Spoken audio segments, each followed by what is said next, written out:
வாழ்க்கையில் கர்மா எப்படி நடக்கிறது? கர்மா என்பது யாரையும் விடாது தொடர்ந்து பயணிக்கும் நம் செயல்களின் நிழல்.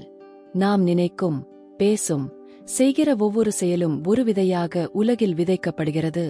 அந்த விதை ஒவ்வொன்றும் ஒரு நாள் பூமியிலே வேரோடி பெருகி நம்மிடம்தான் அதன் பழி அல்லது பலனாக வந்து சேரும். வாழ்க்கையில் நாம் சந்திக்கிற சந்தோஷம், சோதனை, வெற்றி, தோல்வி எல்லாம் இந்த கர்ம வினையின் விளைவுகள்.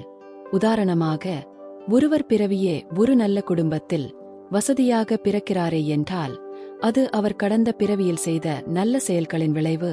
அப்படியே இன்னொருவர் பாடுபட்டு உழைத்து இருந்தும் வாழ்க்கையில் கஷ்டப்படுகிறாரா?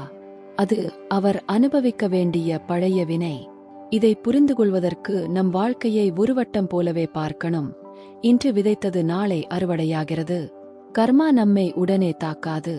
அது ஒரு சமயத்தை எதிர்பார்த்து நம்மை வளர்த்துத்தான் கடிப்பதுண்டு. ஆனால் ஒரு விஷயத்தை மறக்கக்கூடாது.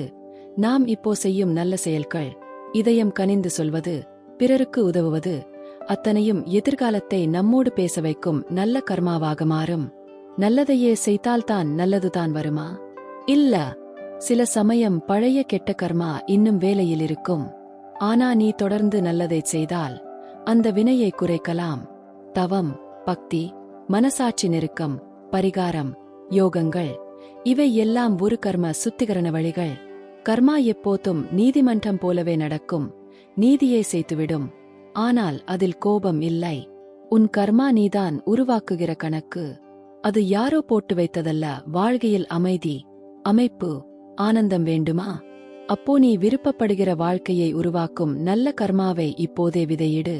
சுருக்கமா சொன்னா, கர்மா ஒரு அற்புதமான அழகு. நீ யார், நீ எப்படி நடக்கிறாய் என்பதை மெல்ல மெல்ல திரைநாடகமா வெளிக்கொண்டு வரும் சக்தி.